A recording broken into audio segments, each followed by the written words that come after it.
काशी में आज नमो के हुंकार, 1600 करोड़ की सौगात के साथ अंतर्राष्ट्रीय क्रिकेट स्टेडियम का तोहफा, खुली जीप में पीएम करेंगे मिनी रोड शो। अंतर्राष्ट्रीय अधिवक्ता सम्मेलन 2023 का करेंगे उद्घाटन प्रधानमंत्री मोदी। विज्ञान भवन नई दिल्ली में कार्यक्रम का आयोजन, प्रधानमंत्री मोदी जनसभा को भी करेंगे संबोधित। वन नेशन वन इलेक्शन को लेकर कमेटी की पहली बैठक, पूर्व राष्ट्रपति रामनाथ कोविंद के आवास पर बैठक का आयोजन, गृह मंत्री अमित शाह, अर्जुन मेघवाल भी होंगे शामिल। लोकसभा चुनाव 2024 से पहले देश का माहौल राममय बनाएगा राष्ट्रीय स्वयंसेवक संघ, आज से मोहन भागवत करेंगे बैठक।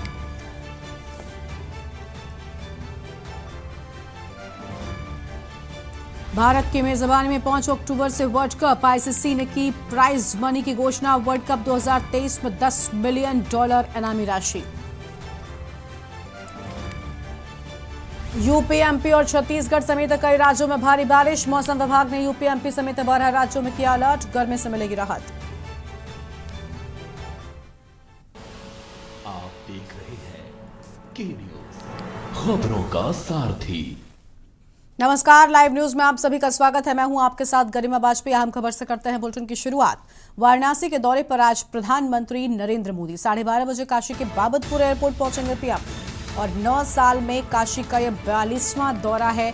1600 करोड़ की काशी वासियों को सौगात देंगे प्रधानमंत्री। अंतर्राष्ट्रीय क्रिकेट स्टेडियम की आधारशिला भी रखेंगे पीएम। सचिन तेंदुलकर, कपिल देव, सुनील गावस्कर, रवि शास्त्री रहेंगे मौजूद और गंजारी से खुली जीप में जनसभा स्थल तक जाएंगे। पीएम का संपूर्णानंद से सिगरा रुद्राक्ष तक खुली जीप में मिनी रोड शो होगा। तो बड़ी जानकारी आपको हम बता रहे हैं। आज वाराणसी के दौरे पर प्रधानमंत्री नरेंद्र मोदी का आज वाराणसी का दौरा है। इस वक्त की बड़ी जानकारी आपको हम बता दें। और इसी खबर पर अधिक जानकारी के लिए हमारे साथ हमारे संवाददाता विक्की डे जुड़ चुके हैं। विक्की, वाराणसी के दौरे पर आज प्रधानमंत्री नरेंद्र मोदी हैं, क्या तैयारी है और मिनी रोड शो भी होने वाला है, वाराणसी में कैसा माहौल नजर आ रहा है? बिल्कुल गरिमा, आपको बता दें कि देश के प्रधानमंत्री और काशी के सांसद प्रधानमंत्री नरेंद्र मोदी का आज एक दिवसीय वाराणसी दौरा है और उनके दौरे को लेकर आपको बता दें यहाँ पे जो है काशीवासी बहुत ही उत्सुक है, जो है सबसे तैयार है, इंतजार है तो बस उनके सांसद उनके पीएम के आने का। और यही आपको बता दें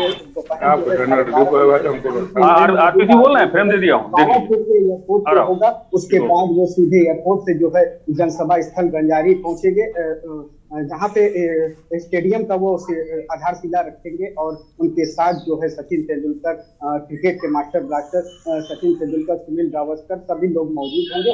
उसके बाद जो वहाँ से जो है सीधे जनसभा स्थल पहुंचेंगे प्रधानमंत्री नरेंद्र मोदी, जहाँ एक आशंका लगाई जा रही है कि ये जनसभा 1 लाख लोगों की भीड़ जुटने की आशंका यहाँ लगाई जा रही है। और आज जो है 2024 के चुनाव से पहले प्रधानमंत्री नरेंद्र मोदी का वाराणसी आना और इतने बड़े जनसभा और जो पूरे पूर्वांचल में काशी वासियों को ऐसा सौगात जो अभी तक स्टेडियम कहीं नहीं था, अंतर्राष्ट्रीय स्टेडियम का जो आज आधारशिला रखेंगे और ये 2027 तक ये बन के तैयार हो जाएगा। आपको बता दें प्रधानमंत्री नरेंद्र मोदी जब 2014 में यहाँ काशी आए थे जीतने के, यहाँ जीत के बाद उन्होंने कहा था कि मैं आया नहीं हूँ, मुझे माँ गंगा ने बुलाया है। तो कहीं न कहीं वो सच होता दिख रहा है। जिस तरह से बाबा विश्वनाथ कॉरिडोर का विस्तारीकरण करने के बाद जो है बाबा विश्वनाथ को सीधे गंगा माँ के दर से जोड़ दिया गया। ललिता घाट से अपना स्नान करके जो श्रद्धालु सीधे बाबा विश्वनाथ के दर से पहुंचते हैं, वहाँ दर्शन पूजन करते हैं। तो उसी क्रम में जो आज जो पूर्वांचल में ये पहला स्टेडियम का जो आधारशिला रखने जा रहे हैं,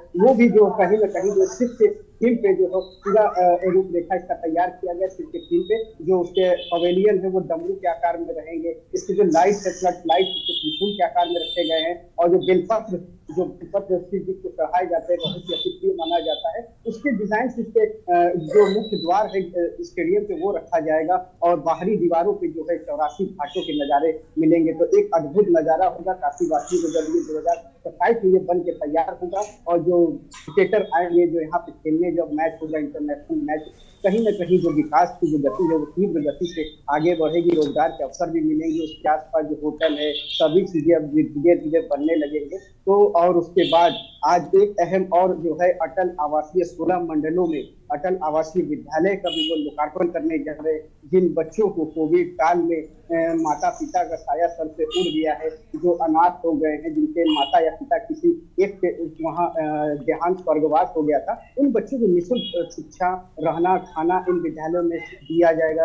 और अभी तक आपको बता दें, क्लास 6 के लिए टोटल जो है 80 छात्र इसमें प्रवेश ले चुके हैं। बिल्कुल बिल्कुल, यानी देखिए उनके आगमन को लेकर यहाँ पर विशेष तैयारियां हैं। लेकिन विक्की, जैसा कि अभी आपने भी उनके बयान को कोट किया कि वो जब भी काशी आते हैं, मां गंगा से उनका एक विशेष लगाव देखने को मिलता है। उन्होंने कई बार काशी में कुछ ऐसी बातें भी कही हैं जो इतिहास में दर्ज हो चुकी है। चाहे उनका ये बयान हो कि मैं काशी आता नहीं बल्कि मुझे मां गंगा बुलाती हैं, और काशी से उनका जो अटूट प्रेम है वो काशीवासी की जनता जो है वो भी बहुत बेहतर तरीके से जानते हैं। और आज जब फिर से काशी पहुंचेंगे, ऐसे में काशी की जनता कितनी रमी हुई नजर आ रही है, क्योंकि प्रधानमंत्री का स्वागत हर बार काशी ने खुली आंखों से किया है और नमो नमो के नारे लगाए जाते हैं जब वो पहुंचते हैं। उस दौरान एक अलग ही माहौल नजर आता है। क्या आज भी काशी उसी रूप में सजाई गई है? क्या आज भी काशी की जनता उतनी ही उत्साहित नजर आ रही है? जी बिल्कुल, आपको बता दें, संपूर्ण जो विश्वविद्यालय है वहाँ पर मैदान में जो महिलाओं 5,000 महिलाओं का जो प्रधानमंत्री मोदी सीधे संवाद करेंगे। जो बिल पास हुआ है, महिला आरक्षण बिल जो पास हुआ है, उसके बाद जो प्रधानमंत्री का ये पहला कार्यक्रम जो महिलाओं से सीधे रूबरू होना, ये कहीं ना कहीं 2024 के चुनाव को लेकर गेम चेंजर साबित हो सकता है। उसकी संकनाज जो है आज वाराणसी से प्रधानमंत्री नरेंद्र मोदी करेंगे। और यहाँ संपूर्ण से जो है खुली जीप में जो रुद्राक्ष कन्वेंशन सेंटर, वो खुली जीप में आएंगे और वहां पहुंचेंगे। वहां पे जो काशी सांसद सांस्कृतिक कार्यक्रम का जो समापन है, वहां पे वो समापन करेंगे। जो भाग लिए सभी लोगों को, जीते हुए लोगों को जो है वहां पे सर्टिफिकेट। बिल्कुल विक्की बने रहेगा, हम आपके पास लौटेंगे विक्की। फिलहाल के लिए आपका शुक्रिया। और यहाँ हम खबर आपको बता दें, जहां आज काशी के दौरे पर पहुंचेंगे, और ये बड़ी जानकारी, आज काशी के दौरे पर पहुंचेंगे प्रधानमंत्री नरेंद्र मोदी। उनके आगमन को लेकर विशेष तैयारियां, काशीवासियों में विशेष उत्साह भी नजर आ रहा है। और आगे बढ़ेंगे खबरों की ओर। अगली खबर लखनऊ से आपको हम बताते हैं, सीएम योगी आदित्यनाथ वाराणसी जाएंगे। वाराणसी पहुंचेंगे मुख्यमंत्री और काशी संसद सांस्कृतिक महोत्सव का समापन दोपहर 3:30 बजे कार्यक्रम का आयोजन होगा। रुद्राक्ष इंटरनेशनल कन्वेंशन सेंटर में कार्यक्रम। वाराणसी में बनेगा अंतर्राष्ट्रीय क्रिकेट स्टेडियम। 450 करोड़ रुपए की लागत से स्टेडियम बनाया जाएगा और इसमें भगवान शिव की झलक नजर आएगी। इंटरनेशनल क्रिकेट का आधारभूत इंफ्रास्ट्रक्चर तैयार किया जाएगा। स्टेडियम की जमीन अधिग्रहण पर 121 करोड़ रुपए खर्च होंगे। बीसीसीआई 330 करोड़ खर्च करके स्टेडियम का निर्माण कराएगा। लगभग 30 महीने में बनकर तैयार हो जाएगा स्टेडियम। 30,000 दर्शकों की क्षमता वाले स्टेडियम में 7 पिच दिसंबर 2025 तक बनकर तैयार होने की संभावना है। ये बड़ी जानकारी आपको हम बता रहे हैं, इस वक्त की बड़ी खबर। दोपहर 3:30 बजे कार्यक्रम का आयोजन किया जाएगा। तो आज मुख्यमंत्री योगी आदित्यनाथ भी वाराणसी पहुंच रहे हैं। ये बड़ी जानकारी। आज वाराणसी में एक तरफ जहां प्रधानमंत्री का दौरा है, तो वहीं दूसरी ओर मुख्यमंत्री भी पहुंच रहे हैं। और आपको बता दें कि आज वाराणसी में मुख्यमंत्री पहुंचेंगे। 450 करोड़ रुपए की लागत से क्रिकेट स्टेडियम बनेगा। ये बड़ी जानकारी। क्रिकेट स्टेडियम में भगवान शिव की झलक नजर आने वाली है। तो इस पर विस्तार से बात करेंगे, लेकिन उससे पहले आपको सीधा दिल्ली लेकर चलते हैं, जहां पर अधिवक्ता कॉन्फ्रेंस में प्रधानमंत्री मोदी क्या कुछ कह रहे हैं, सुनते हैं। 75 साल पूरे किए हैं और आजादी की इस लड़ाई में लीगल प्रोफेशनल्स की बहुत बड़ी भूमिका रही है।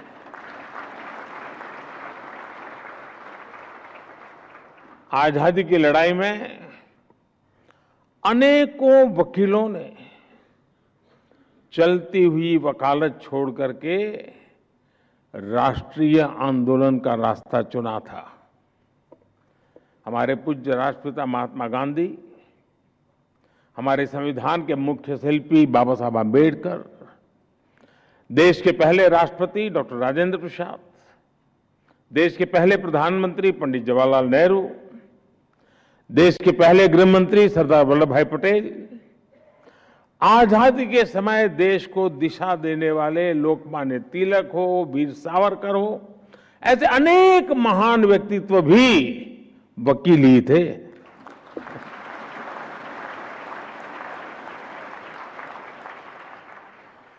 यानी लीगल प्रोफेशनल्स के अनुभव ने आजाद भारत की नींव को मजबूत करने का काम किया। और आज जब भारत के प्रति विश्व का जो भरोसा बढ़ रहा है, उसमें भी भारत की निष्पक्ष स्वतंत्र न्याय व्यवस्था की बड़ी भूमिका है। आज ये कॉन्फ्रेंस एक ऐसे समय हो रही है जब भारत कई ऐतिहासिक निर्णयों का साक्षी बना है। एक दिन पहले ही भारत की संसद ने लोकसभा और विधानसभाओं में महिलाओं को 33% आरक्षण देने का कानून पास किया।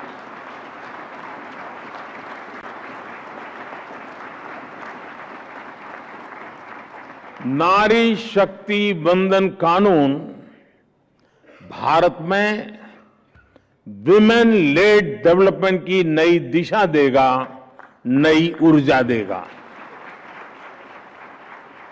कुछ ही दिनों पहले ही G20 के ऐतिहासिक आयोजन में दुनिया ने हमारी डेमोक्रेसी, हमारी डेमोग्राफी और हमारी डिप्लोमेसी की झलक भी देखी। एक महीने पहले आज के ही दिन भारत चंद्रमा के साउथ पोल के समीप पहुंचने वाला दुनिया का पहला देश बन गया था। ऐसी अनेक उपलब्धियों के आत्मविश्वास से भरा भारत आज 2047 तक विकसित होने के लक्ष्य के लिए मेहनत कर रहा है और निश्चित तौर पर इस लक्ष्य की प्राप्ति के लिए भारत को एक मजबूत, निष्पक्ष, स्वतंत्र न्यायिक व्यवस्था का आधार चाहिए। मुझे विश्वास है इंटरनेशनल लॉयर्स कॉन्फ्रेंस इस दिशा में भारत के लिए बहुत ही उपयोगी साबित होगा। मैं आशा करता हूं कि इस कॉन्फ्रेंस के दौरान सभी देश एक दूसरे की बेस्ट प्रैक्टिस से काफी कुछ सीख सकेंगे। फ्रेंड्स, 21वीं सदी में आज हम एक ऐसी दुनिया में रह रहे हैं जो डीपली कनेक्टेड है। हर लीगल माइंड या इंस्टीट्यूशन अपने जुरिडिक्शन को लेकर बहुत सचेत है, लेकिन ऐसी कई ताकतें हैं जिनके खिलाफ हम लड़ रहे हैं। वो बॉर्डर्स या जुरिडिक्शंस की परवाह नहीं करती।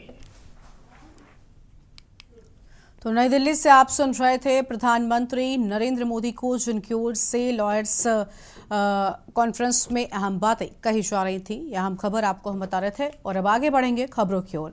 अयोध्या से अगली खबर आपको हम बताते हैं। राम मंदिर निर्माण समिति की बैठक का दूसरा दिन है। मकराना मार्बल से फर्श के साथ गर्भगृह बनकर तैयार।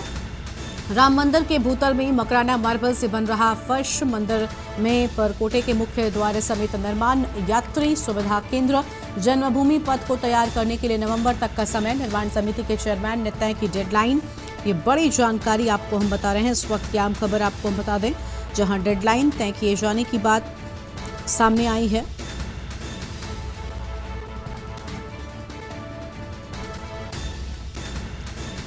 तो फिलहाल यह अहम खबर आपको हम बता दें, डेडलाइन तय किए जाने की बात सामने आई है और निर्माण कार्य को नवंबर और दिसंबर तक पूरा करने की डेडलाइन है। आज मंदिर निर्माण समिति 2 शिफ्टों में बैठक होगी। प्राण प्रतिष्ठा की तैयारियों पर होगा मंथन। बैठक में ट्रस्ट के महासचिव चंपत राय भी मौजूद होंगे। दूसरे चरण अयोध्या के अधिकारियों के मंथन करेंगे चेयरमैन। तो मंथन की बात सामने आ रही है। इस वक्त की बड़ी जानकारी आपको हम बता दें।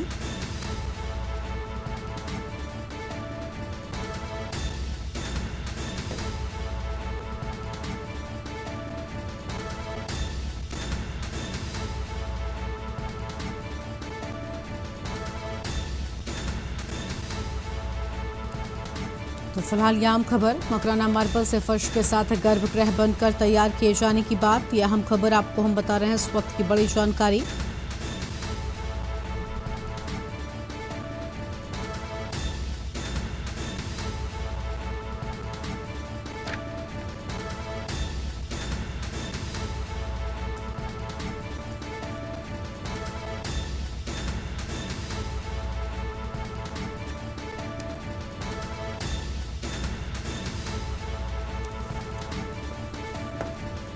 तो यह अहम खबर आपको हम बता रहे हैं, आज मंदिर निर्माण समिति 2 शिफ्टों में बैठक होने वाली है। तो मंदिर निर्माण समिति की 2 शिफ्टों में बैठक होने वाली है। ये बड़ी जानकारी आपको हम बता रहे हैं, इस वक्त की अहम खबर।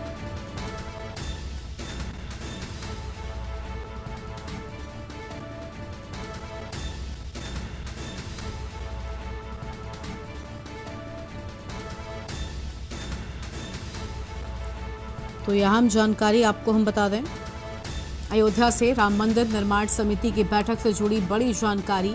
दूसरा दिन बैठक का, मकराना मार्बल से फर्श के साथ गर्भगृह बनकर तैयार और राम मंदिर के भूतल में मकराना मार्बल से बन रहा फर्श। तो मकराना मार्बल से बन रहा फर्श, मंदिर में परकोटे के मुख्य द्वार समेत निर्माण, यात्री व्यवस्था और जन्मभूमि पथ को तैयार करने के लिए नवंबर तक का समय दिए जाने की बात सामने आई है।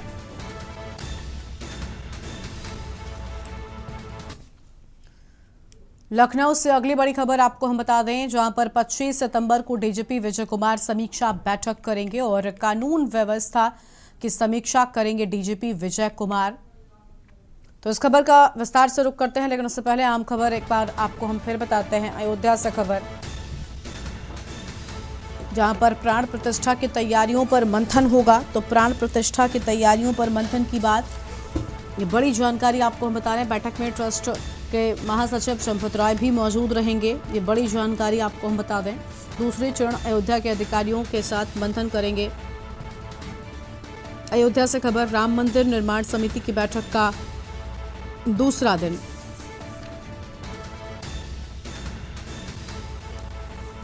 और इसी खबर पर हमारे साथ हमारे संवाददाता आरपी सिंह अयोध्या से जुड़ चुके हैं। आरपी, राम मंदिर के भूतल में मकराना मार्बल से बनकर फर्श तैयार है, लेकिन कई चीजें हैं जिनके लिए अब एक तिथि निर्धारित कर दी गई है। जल्द से जल्द कार्य पूरा किए जाने को लेकर अलग अलग तरह की चीजें सामने आ रही हैं। क्या पूरी जानकारी है? आज बैठक का दूसरा दिन है। आज बैठक का दूसरा दिन है। जितने भी वहाँ के ट्रस्टी हैं, चाहे एल&टी हो, जितने लोग सबको बुलाया गया है कि काफी से जल्दी कार्य पूरा किया, क्योंकि इनको नवंबर तक समय दिया गया है कि जल्दी कार्य पूरा करें, क्योंकि गर्भगृह लगभग ग्रेनाइट पत्थर पे बन के कंप्लीट हो रहा है और जो मकराना पत्थर है वो टाइल्स लगाए जाएंगे। जितने भी यहाँ पे है लगभग कार्य पूरा हो चुका है। 10% कार्य बाकी बचा है, बाकी मंदिर का कार्य पूरा हो चुका है।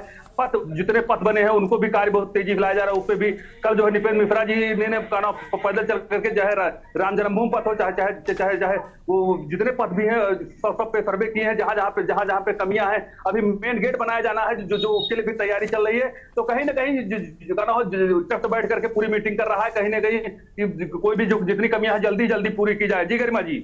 बिल्कुल, साफ तौर पर जल्द से जल्द कार्य पूरा किए जाने को लेकर अब यहाँ पर जो अंतिम तिथि है वो भी दे दी गई है। लेकिन क्या लग रहा है कि क्या ठीक समय पर कार्य पूरा किया जा सकेगा? क्योंकि काफी तेज गति के साथ काम हो रहा है, लेकिन कई जगहों पर अभी भी काफी काम बाकी रह गया है। लगभग दिनों रात कार्य चल रहा है, युद्ध स्तर पर कार्य चल रहा है। ज्यादा से ज्यादा कोशिश की जा रही है कि कार्य पूरा हो जाएगा और लगभग कार्य कंप्लीट हो जाएगा, क्योंकि प्रधानमंत्री नरेंद्र मोदी जी के कर कमलों द्वारा इसका उद्घाटन करोड़ों आस्था का प्रतीक है। इसलिए जल्दी से जल्दी कोशिश की जा रही है और ट्रस्ट भी जुटा हुआ है पूरी व्यवस्था में कि जल्दी कार्य पूरा हो जाए, क्योंकि यहाँ पे जितने लोग आएंगे उनकी भी व्यवस्था में जुटा हुआ है। जितनी चीजें हैं रातों दिन बैठक कर रहा है, जितनी व्यवस्थाएं हैं टेबल करने के लिए। जी बिल्कुल, साफ तौर पर यहाँ पर पूरी तरीके से निर्माण कार्य जो है वो काफी तेजी के साथ शुरू कर दिया गया है। शुक्रिया आपका आरपी, हमारे साथ जुड़ने के लिए, अहम जानकारी हमारे दर्शकों तक पहुंचाने के लिए। तो अयोध्या से खबर, राम मंदिर निर्माण समिति की बैठक का आज दूसरा दिन है। तो आज बैठक का दूसरा दिन, मकराना मार्बल से फर्श का काम पूरा हो चुका है। बड़ी जानकारी आपको हम बता रहे हैं, इस वक्त की बड़ी खबर आपको हम बता दें।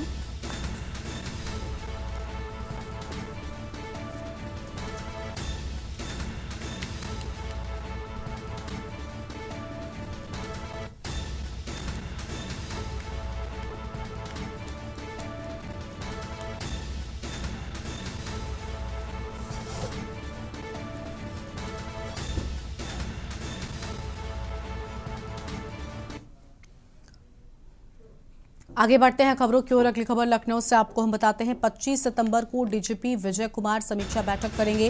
कानून व्यवस्था की समीक्षा करेंगे डीजीपी विजय कुमार। वर्चुअल माध्यम से 25 सितंबर को समीक्षा करेंगे डीजीपी। थाना प्रभारी, क्षेत्राधिकारी, एएसपी और एसएसपी वर्चुअली जुड़ेंगे। आईजी और एडीजी बैठक में वीडियो कॉन्फ्रेंसिंग से जुड़ेंगे। 25 सितंबर को शाम 7 बजे कानून व्यवस्था की समीक्षा की जाएगी। थाना प्रभारी, क्षेत्राधिकारी, एएसपी और एसएसपी वर्चुअली जुड़ते नजर आएंगे। आम खबर आपको बता रहे वर्चुअल माध्यम से 25 सितंबर को समीक्षा करेंगे डीजीपी। तो डीजीपी समीक्षा करते नजर आएंगे। इस वक्त की अहम जानकारी आपको हम बता दें।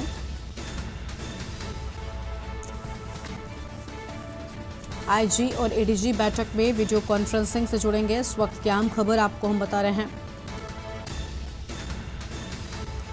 तो ये बड़ी जानकारी लखनऊ से है। 25 सितंबर को डीजीपी विजय कुमार समीक्षा बैठक करेंगे।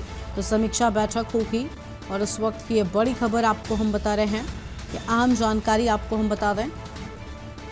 वर्चुअल माध्यम से 25 सितंबर को समीक्षा करेंगे डीजीपी। तो समीक्षा करेंगे डीजीपी और थाना प्रभारी, क्षेत्राधिकारी, एसपी और एसएसपी वर्चुअली जुड़ेंगे।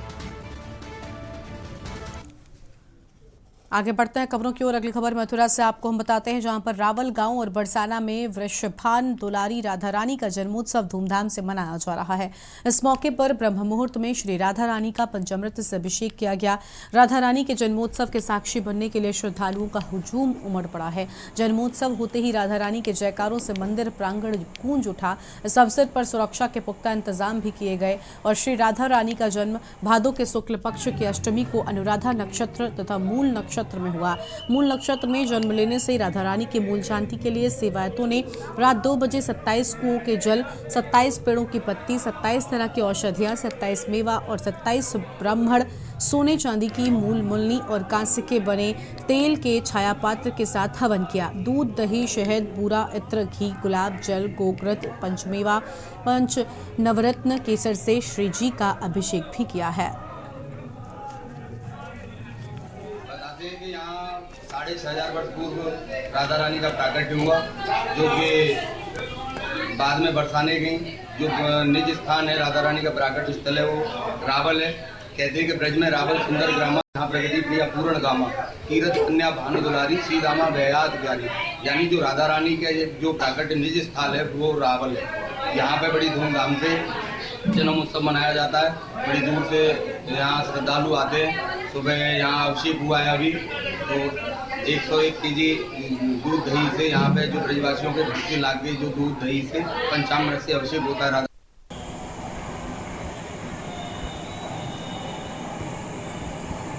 का जन्मोत्सव मनाया जा रहा है। इसे राधा अष्टमी के नाम से भी लोग जानते हैं। न सिर्फ मथुरा में राधा रानी के जन्मोत्सव की धूम है, बल्कि देश भर में राधा रानी के जो भक्त हैं वो उनके जन्मोत्सव को मना रहे हैं। क्या पूरी जानकारी है और मथुरा में कितना जश्न नजर आ रहा है, मंदिरों में किस तरीके का उत्साह है?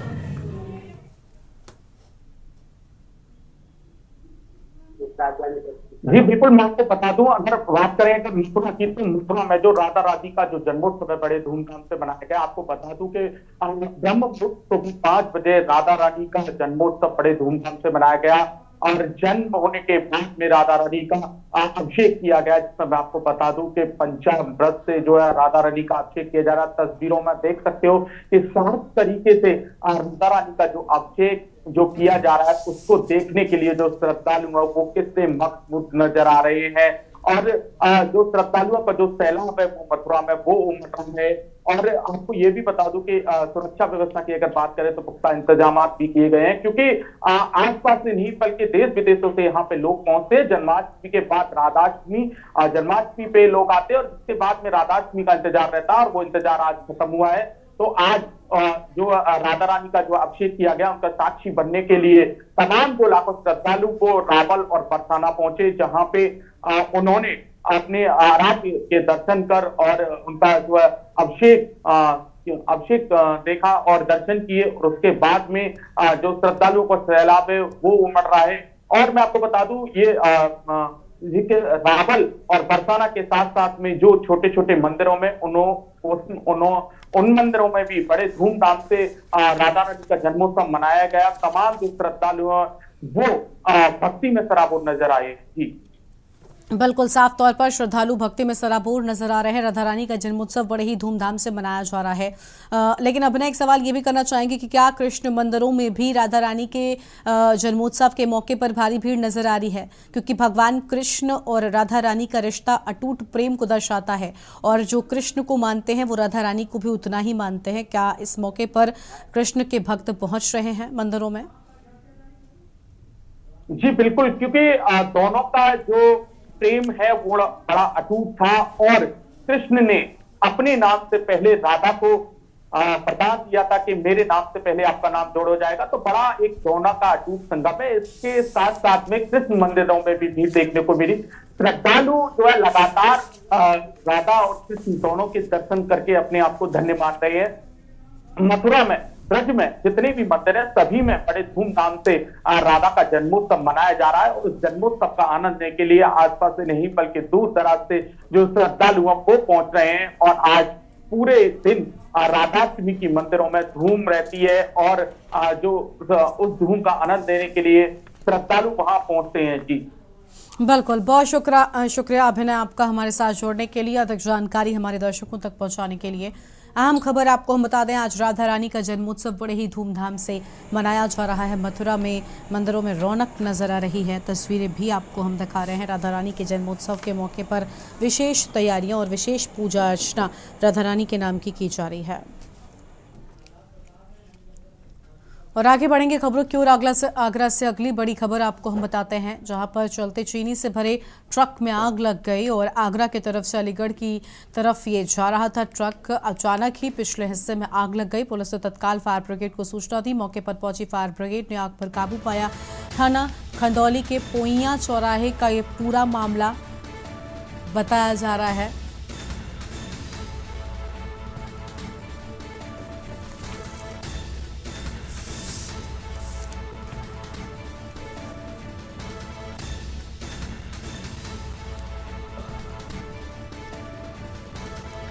तो यह अहम खबर आपको हम बता दें, अचानक पिछले हिस्से में आग लग गई। ट्रक में अचानक ही पिछले हिस्से में आग लग गई। ये बड़ी जानकारी आपको हम बता दें। पुलिस ने तत्काल ही फायर ब्रिगेड को सूचना दी है। तो पुलिस ने तत्काल ही फायर ब्रिगेड को सूचना दी। ये बड़ी जानकारी आपको हम बता रहे हैं। इस वक्त की अहम खबर आपको हम बता दें, जहां पर एक चलते ट्रक में अचानक आग लग गई।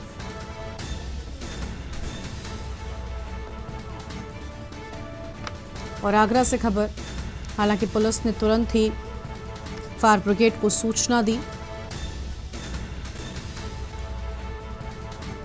और यह अहम खबर आपको हम बता दें, अचानक पिछले हिस्से में आग लगने से हड़कंप मच गया।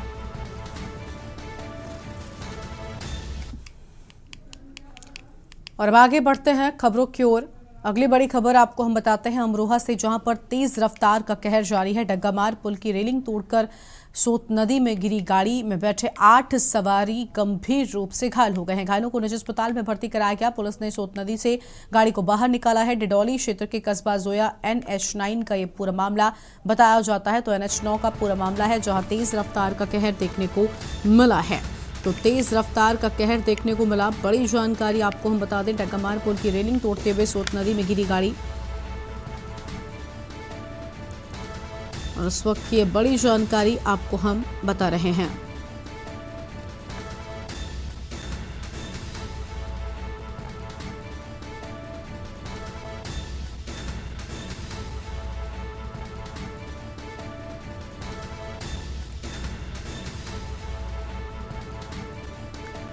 और फिलहाल ये अहम खबर आपको हम बता दें, जहां पर तेज रफ्तार का कहर देखने को मिला है। तो तेज रफ्तार का कहर देखने को मिला। गाड़ी में बैठी 8 सवारियां भी घायल हो गईं। अमरोहा में तेज रफ्तार का कहर देखने को मिला है। इस वक्त की बड़ी जानकारी आपको हम बता रहे हैं।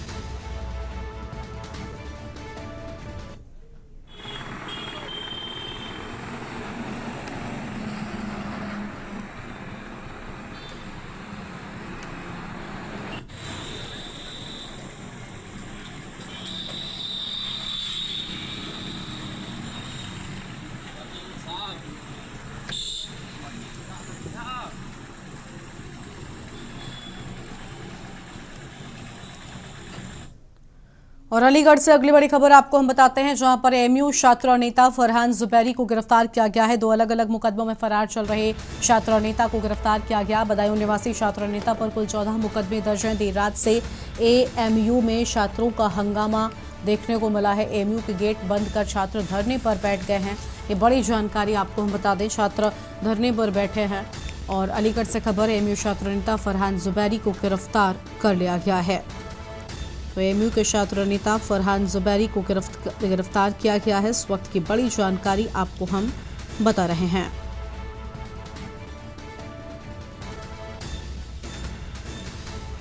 और अलीगढ़ से खबर, देर रात से एएमयू में छात्रों का हंगामा जारी है। लेकिन इस मौके पर जब आपके पास रेगुलर डीसी नहीं है, उस मौके तो भाइयों, साथियों और जो हजरात से बड़े यहाँ मौजूद हैं, वो ये कोई मेरा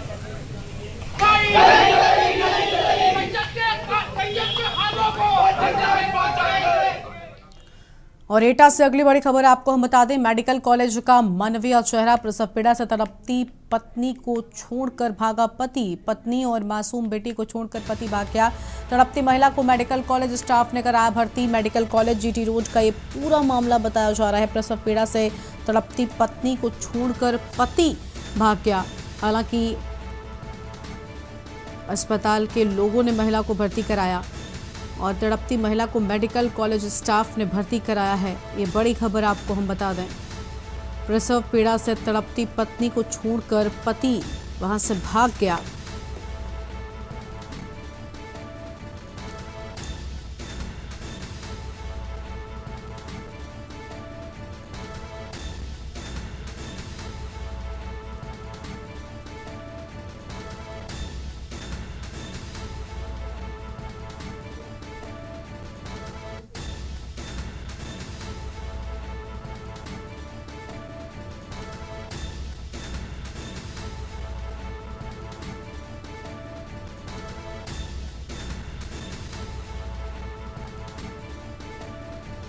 तो ये आम खबर आपको हम बता दें, जहां पर तड़पती महिला को मेडिकल कॉलेज स्टाफ ने भर्ती करवाया है और पति अपनी पत्नी को इस हालत में ही छोड़कर यहां से भाग गया था।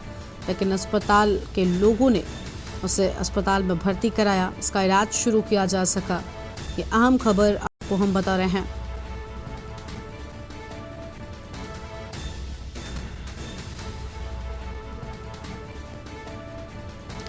तो ये आम खबर आपको हम बता दें, जहां पर अपनी पत्नी को तड़पते ही छोड़कर पति भाग निकला। लेकिन गनीमत ये रही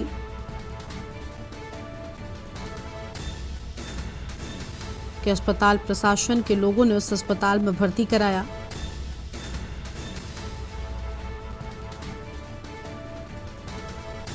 और ये बड़ी जानकारी आपको हम बता रहे हैं, इस वक्त की आम खबर।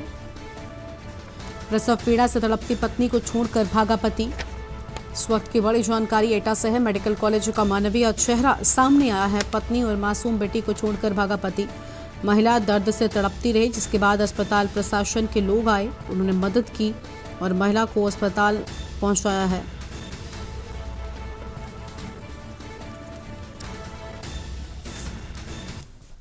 और अब सीधा आपको उत्तराखंड लेकर चलते हैं। उत्तराखंड के देहरादून में, जहां पर नवनिर्वाचित विधायक पार्थी दास शपथ ग्रहण करते हुए और विधानसभा अध्यक्ष रितु खंडूरी की ओर से शपथ दिलाई जा रही है। प्रतिज्ञा करती हूँ कि मैं विधि द्वारा स्थापित भारत के संविधान के प्रति सच्ची श्रद्धा और निष्ठा रखूंगी।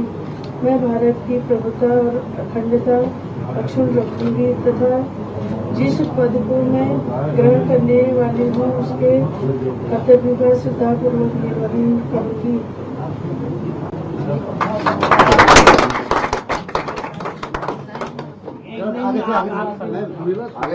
ग्रहण कर ली है नवनिर्वाचित विधायक पार्वती दास ने। उपचुनाव में पार्वती दास को जीत मिली और सीएम धामी इस शपथ ग्रहण समारोह में मौजूद हैं। तस्वीर आपको हम दिखा रहे हैं। विधानसभा अध्यक्ष रितु खंडूरी ने यहां पर शपथ दिलाई है और ये तस्वीर आप देख सकते हैं। शपथ ग्रहण कर चुकी हैं नवनिर्वाचित विधायक पार्वती दास।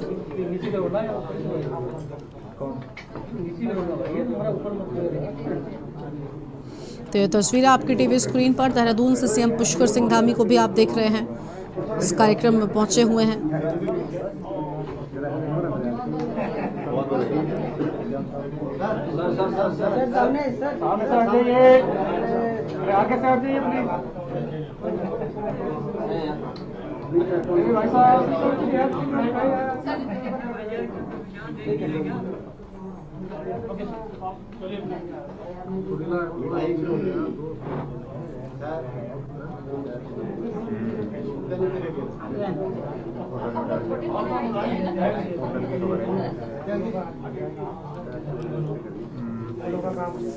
और देहरादून से सीएम पुष्कर सिंह धामी की ये सीधी तस्वीरें, सभी यहां पर बधाई देते हुए नजर आ रहे हैं।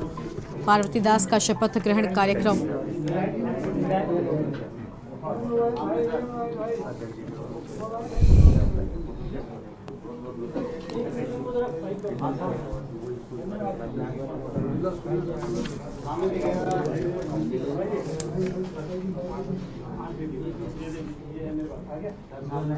इधर किधर देखिए।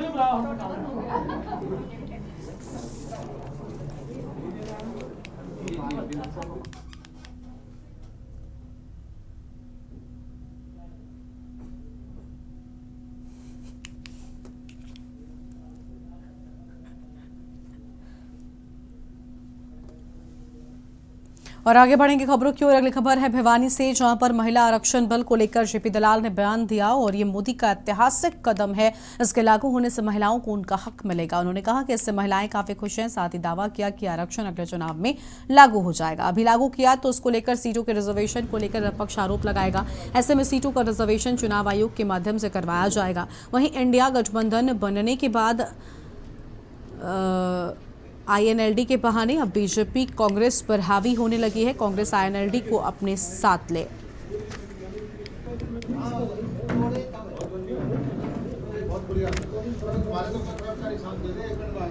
रविवार 24 तारीख को हमने मिकाडा के और हॉर्टिकल्चर के किसान भिवानी जिले के, उनका बहल की अनाज मंडी में एक मेला लगाया हुआ है। उसका लाइव टेलीकास्ट भी होगा। जो राशि मंजूर की गई है किसानों को मौके पर बांटेंगे। कुछ किसानों की राशि अटकी हुई है, उन किसान भाइयों का मौके पर ही समाधान किया जाएगा। अपने कागज़ लेकर के वो दुरुस्त करा सकते हैं। स्टॉल लगा करके चंडीगढ़ से अधिकारी बुला करके उनकी जो समस्याएं हैं उनका समाधान करेंगे। इसी तरह से जो वार्षिक मेला होता है चौधरी चरण सिंह कृषि विश्वविद्यालय में हिसार में 8, 9, 10 अक्टूबर को वो होगा। इसमें जो नए बीज, नई विधियाँ जो रिसर्च की गई है वो किसानों को दिखाई जाएगी। इसमें जो किसानों से संबंधित मशीनरी है, जो भी चीज़ें खाद, बीज, दवाइयाँ आई हैं, उनका प्रदर्शन भी होगा। और अगली खबर का रुख करते हैं। अगली खबर है भिवानी से, जहां पर दुनिया में फुटबॉल की राजधानी कहलाने वाले ब्राजील की तर्ज पर भिवानी जिला का अलगपुरा गांव मिनी ब्राजील के नाम से विख्यात है। इस गांव की लड़कियों ने राष्ट्रीय व अंतर्राष्ट्रीय स्तर पर दुनिया में फुटबॉल के क्षेत्र में अपना नाम कमाया है। दिल्ली में हो रहे सुब्रतो कप में अलगपुरा की 16 बेटियां 26 सितंबर तक आयोजित हो रहे सुब्रतो कप में अपनी जगह बनाकर खेल रही हैं, जहां उन्होंने सिक्किम, वेस्ट बंगाल को हराकर 2 मैच जीत भी लिए हैं। लगभग हर घर से बेटियां यहां के फुटबॉल ग्राउंड में हर दिन फुटबॉल खेलती हैं, जिसके चलते अंतर्राष्ट्रीय फुटबॉल टीम में यहां की बेटियां अपना स्थान बनाए हुए हैं।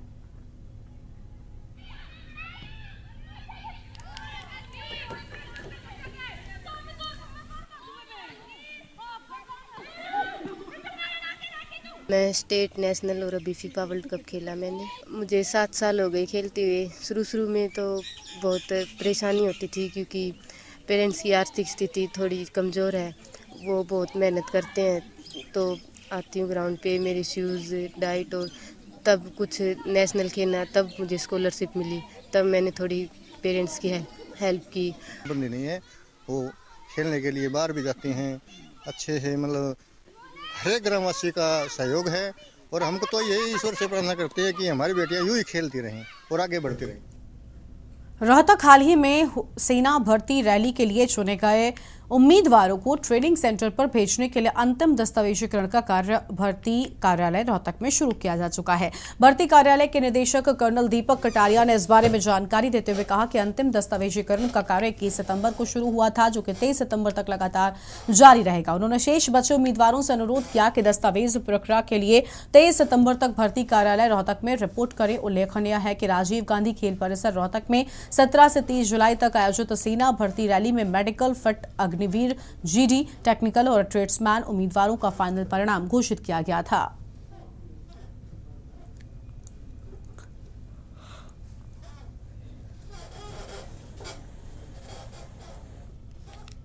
मुख्यमंत्री मनोहर लाल ने किया मानेसर में फ्लिपकार्ट के क्षेत्रीय वितरण कार्यक्रम का शिलान्यास और सोनीपत में किराना पूर्ति केंद्र का वर्चुअली शुभारंभ किया है। इस दौरान उन्होंने कहा कि फ्लिपकार्ट के द्वारा 285 एकड़ जमीन पर वेयर हाउसिंग और ट्रांसपोर्ट हब स्थापित किए जा रहे हैं। इनमें से 140 एकड़ जमीन पर 1389 करोड़ रुपए के निवेश से बनाए जाने वाला ये क्षेत्रीय वितरण केंद्र एशिया का सबसे बड़ा वितरण केंद्र होगा। इससे 10,000 लोगों को प्रत्यक्ष व अप्रत्यक्ष रूप से रोजगार मिलेगा। इस प्रकार सोनीपत में फ्लिपकार्ट के नए किराना पूर्ति केंद्र के माध्यम से रोजगार के लगभग 2000 प्रत्यक्ष और अप्रत्यक्ष अवसर पैदा होंगे। इसके साथ ही क्षेत्र के हजारों स्थानीय विक्रेताओं और MSME और किसानों की पूरे देश के बाजार तक पहुंच बन पाएगी। Haryana is the most preferred destination.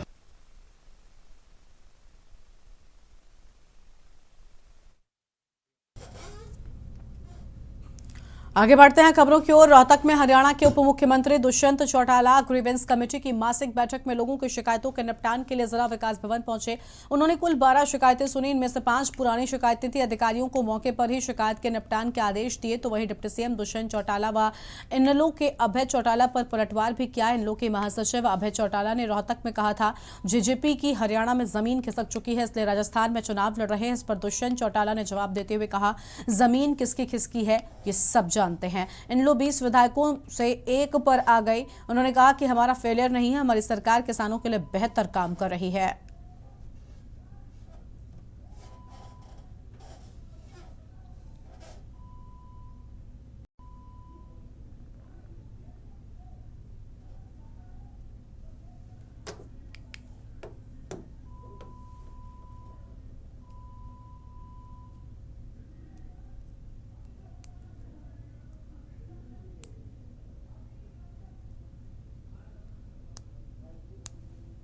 General की अध्यक्ष भी और आगे भी मुझे लगता है उससे नंबर बढ़ाएंगे, कम तो नहीं करेंगे। हमने तो हमारी जनरल आपके रोहतक की कलोई हल्के की जनरल की अध्यक्ष भी महिला बनाई। और आज मैं खुश हूँ कि हमारी पहल थी जिसने 50% महिलाओं को पंचायती राज में हिस्सेदारी दी। आज तो हम 33% की पार्लियामेंट में बात कर रहे हैं। पंचायती राज के अंदर तो हर दूसरी सीट पर एक महिला बैठी है और आपकी तो मेरे ख्याल से चेयरपर्सन भी महिला है।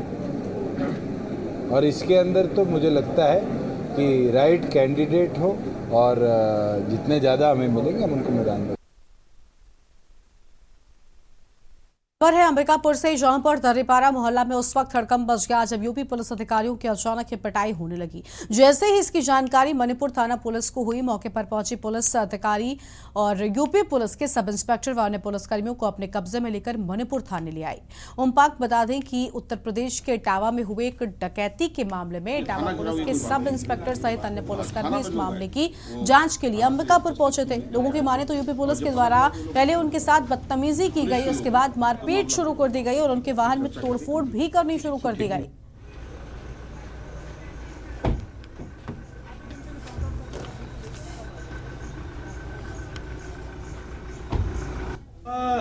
जिले से पुलिस की एक टीम जो है लूट के मुलजिमों को पकड़ने के लिए यहाँ पे आई थी, जिनका मोहल्ले वालों को शक हुआ कि ये कहीं किसी प्रकार के अपराधी तो नहीं है। तो उनमें आपस में कहासुनी धक्का मुक्की हो गई। जो मैटर हमारे संज्ञान में आया, तुरंत उसमें दोनों पार्टियों से संपर्क किया गया, उनको बुला के समझाइश दी गई और उनकी पहचान को स्थापित किया गया और कंफर्म किया गया वो पुलिसकर्मी हैं। और इस तरीके से दोनों पक्षों को समझाइश के बाद मामला जो है वो शांत हो गया है, सॉल्व।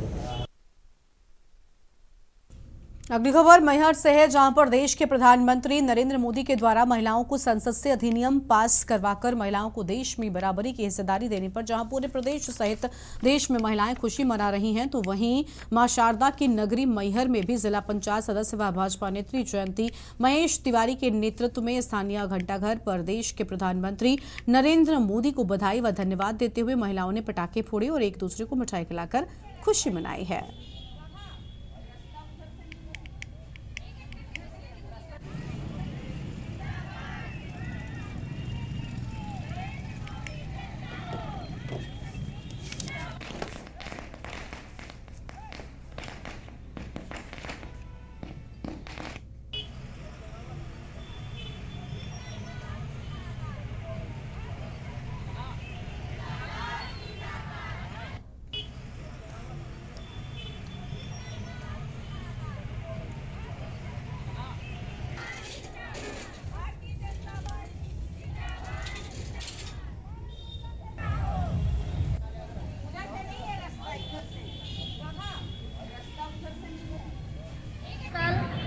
करके आए थे, उसी तरह हम महिलाएं भी 27 साल बाद हम महिलाओं का भी वनवास मोदी जी के कार्यकाल में पूर्ण हुआ।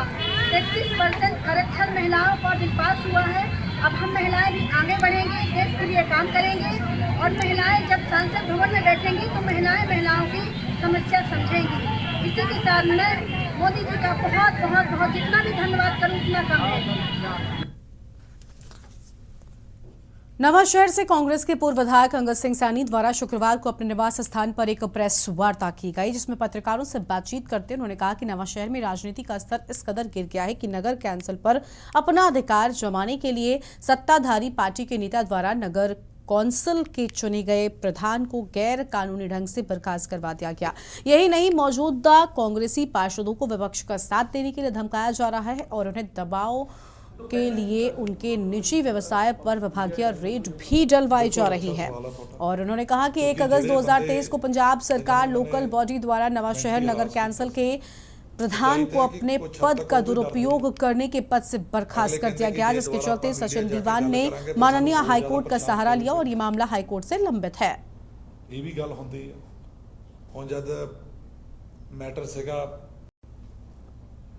2022 मार्च विच 31 मार्च 2022 ਵਿੱਚ ਇਲੈਕਸ਼ਨਾਂ ਤੋਂ ਬਿਲਕੁਲ ਬਾਅਦ ਉਹਨਾਂ ਦੇ ਮੈਟਰ ਤੇ ਇਹਨਾਂ ਨੂੰ ਜਿਹੜਾ ਬਰਖਾਸਤ ਕੀਤਾ ਗਿਆ, ਇਹ ਦੋਸ਼ ਲਾ ਕੇ ਕਿ ਇਹ ਜਿਹੜਾ ਈਓ ਹੈ ਇਹ ਚਾਰਜ ਸ਼ੀਟਡ ਸੀ ਔਰ ਇਹਦੇ ਬਾਵਜੂਦ ਪ੍ਰਧਾਨ ਨੇ ਜਿਹੜੇ ਉਹਦੇ ਪ੍ਰੋਵੀਡੈਂਟ ਫੰਡ ਜਾਂ ਉਹਦੇ ਹੋਰ ਜਿਹੜੇ ਰਿਟਾਇਰਮੈਂਟ ਡਿਊਜ਼ ਸੀਗੇ ਉਹ ਰਿਲੀਜ਼ ਕਰ ਦਿੱਤੇ ਗਏ।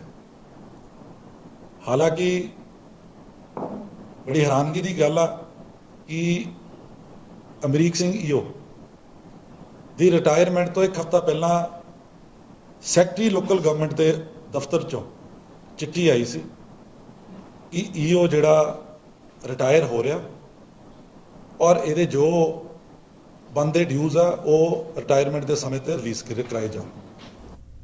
अगली खबर मोगा से है, जहां पर कुछ दिनों से सोशल मीडिया और पेपर टीवी चैनलों पर एक ही मुद्दा चल रहा है, कनाडा और भारत का, जहां पर दोनों देशों के द्वारा नई नई एडवाइजरी जारी की जा रही हैं।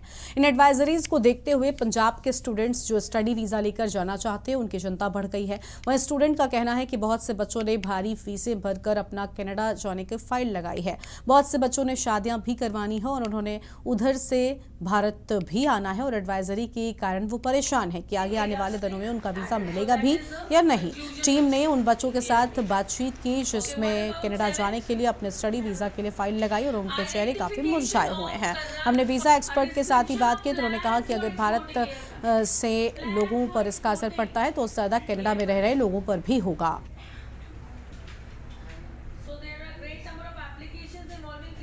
ਇਸ ਦੇ ਵਿੱਚ ਸਰ ਉਹਨਾਂ ਨੂੰ ਸੋਚਣਾ ਚਾਹੀਦਾ ਸਾਡੇ ਫਿਊਚਰ ਬਾਰੇ ਵੀ, ਬਿਕੋਜ਼ ਉਹ ਕਹਿ ਰਹੇ ਆ ਵੀ 2024 ਚ ਅੱਗੇ ਮਤਲਬ ਖੋਲਣਗੇ ਵੀਜ਼ਾਸ। ਇਸ ਦੇ ਨਾਲ ਸਾਨੂੰ ਇੱਕ ਤਾਂ ਸਾਡਾ ਗੈਪ ਵਧੇਗਾ ਸਰ, ਨਾਲੇ ਸਾਡਾ ਫਿਊਚਰ ਖਰਾਬ ਹੋਏਗਾ। ਉਹਨਾਂ ਨੂੰ ਇਸ ਬਾਰੇ ਸੋਚਣਾ ਚਾਹੀਦਾ ਹੈਗਾ ਜੀ ਸਰ। ਸਾਡੇ ਰਿਲੇਟਿਵਸ ਨੇ ਉੱਧਰ, ਉਹਨਾਂ ਨੇ ਵੀ ਆਖਰ ਇੱਧਰ ਘਰ ਆਉਣਾ ਕਰਨਾ ਹੁੰਦਾ ਹੈਗਾ। ਪਰ ਉਹਨਾਂ ਨੂੰ ਸੋਚਣਾ ਚਾਹੀਦਾ ਵਾ ਬਿਕੋਜ਼ ਵੀਜ਼ਾਸ ਦੇ ਉਹਨਾਂ ਦੇ ਪੰਜਾਬੀਆਂ ਦੇ ਸਿਰ ਤੇ ਹੀ ਕੈਨੇਡਾ ਚੱਲ ਰਿਹਾ ਹੈ ਬਿਕੋਜ਼ ਸਭ ਤੋਂ ਜ਼ਿਆਦਾ ਉਧਰ ਪੰਜਾਬੀ ਹੀ ਨੇ। ਦੇਖੋ ਜੀ ਜਿਵੇਂ ਕਿ ਨਿਊਜ਼ 'ਚ ਅਸੀਂ ਵੀ ਪੜ੍ਹਿਆ ਹੈ ਸੁਣਿਆ ਹੈ ਸੋਸ਼ਲ ਮੀਡੀਆ ਤੇ ਜਿਹੜਾ ਮੁੱਦਾ ਹੈ ਕਾਫੀ ਹੀਟਡ ਅਪ ਹੈ ਤੇ ਐਜ਼ ਅ ਇਮੀਗ੍ਰੇਸ਼ਨ ਤੇ ਕੰਸਲਟੈਂਟ ਤੇ ਕਾਫੀ ਚਿੰਤਾ 'ਚ ਔਰ ਮੈਂ ਤੇ ਇਹੀ ਅਰਦਾਸ ਕਰਾਂਗੀ ਕਿ ਜਿਹੜਾ ਜੋ ਵੀ ਇਹ ਮੁੱਦਾ ਹੈ ਇਹ ਖਤਮ ਹੋਣਾ ਚਾਹੀਦਾ ਤੇ ਜਿਹੜੇ ਬੱਚੇ ਹੈ ਕਿਉਂਕਿ ਕਾਫੀ ਪੰਜਾਬੀ ਬੱਚਿਆਂ ਦਾ ਜਿਹੜਾ ਸੁਪਨਾ ਹੁੰਦਾ ਕਿ ਅਸੀਂ ਕੈਨੇਡਾ ਜਾਈਏ ਔਰ ਕੈਨੇਡਾ 'ਚ ਜਾ ਕੇ ਪੜ੍ਹੀਏ ਤੇ ਮੈਨੂੰ ਲੱਗਦਾ ਕਿ ਕਿਤੇ ਨਾ ਕਿਤੇ ਉਹ ਵੀ ਪਰੇਸ਼ਾਨ ਨੇ। ਕਾਫੀ ਬੱਚੇ ਜਿਹੜੇ ਹੈਗੇ ਆ ਪੁੱਛ ਰਹੇ ਆ ਕਿ ਬਈ ਕੀ ਬਣੂਗਾ ਸਾਨੂੰ ਵੀਜ਼ਾ ਮਿਲੂਗਾ ਕਿ ਨਹੀਂ ਮਿਲੂਗਾ ਤੇ ਮੈਂ ਤੇ ਇਹੀ ਪਰਮਾਤਮਾ ਅੱਗੇ ਅਰਦਾਸ ਕਰਦੀ ਹਾਂ ਕਿ ਸਾਰਾ ਕੁਝ ਜਿਵੇਂ ਪਹਿਲਾਂ ਸੀ ਬਹੁਤ ਚੰਗਾ ਹੋ ਜਾਏ ਔਰ ਬੱਚਿਆਂ ਨੂੰ ਵੀਜ਼ੇ ਵੀ ਮਿਲਣ ਔਰ ਜਿਹੜਾ ਵੀ ਕੋਈ ਵਿਵਾਦ ਹੈ ਜੋ ਵੀ ਕੋਈ ਇਸ਼ੂ ਹੈ ਉਹਨਾਂ ਨੂੰ ਬਹਿ ਕੇ ਸੋਲਵ ਕਰ ਲੈਣਾ ਚਾਹੀਦਾ ਹੈ ਤਾਂ ਕਿ ਬੱਚਿਆਂ ਦਾ ਫਿਊਚਰ ਜਿਹੜਾ ਹੈ वो एट स्टेक ना रहे। खबर यमुनानगर से है, जहां पर स्वच्छता पखवाड़ा के तहत नगर निगम द्वारा राजकीय वरिष्ठ माध्यमिक विद्यालय ससौली में स्वच्छता पर निबंध प्रतियोगिता का आयोजन किया गया, जिसमें कक्षा 10वीं की छात्रा बबीता ने सबसे अच्छा निबंध लिखकर पहला स्थान प्राप्त किया है। दूसरे स्थान पर 10वीं कक्षा की छात्रा यशिका शर्मा और तीसरे स्थान पर 9वीं कक्षा की छात्रा अमानत रही हैं। निगम सहायक सफाई निरीक्षक कृष्ण राणा व स्कूल अध्यापक द्वारा सभी विजेता छात्राओं को पुरस्कार देकर सम्मानित भी किया गया है।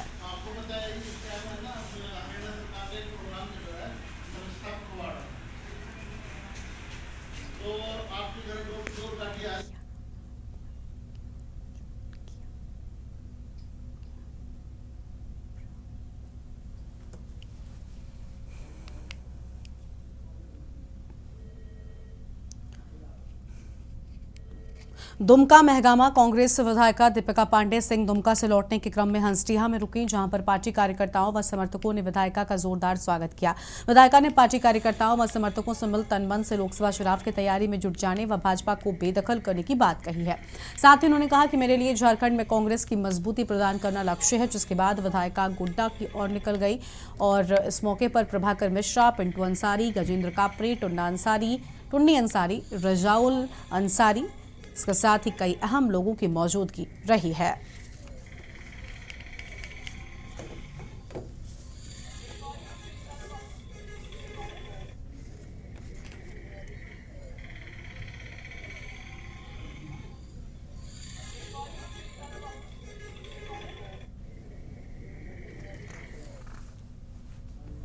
लाइव न्यूज में फिलहाल इतना ही। तमाम बड़ी खबरों के लिए आप देखते रहिए के न्यूज इंडिया। नमस्कार।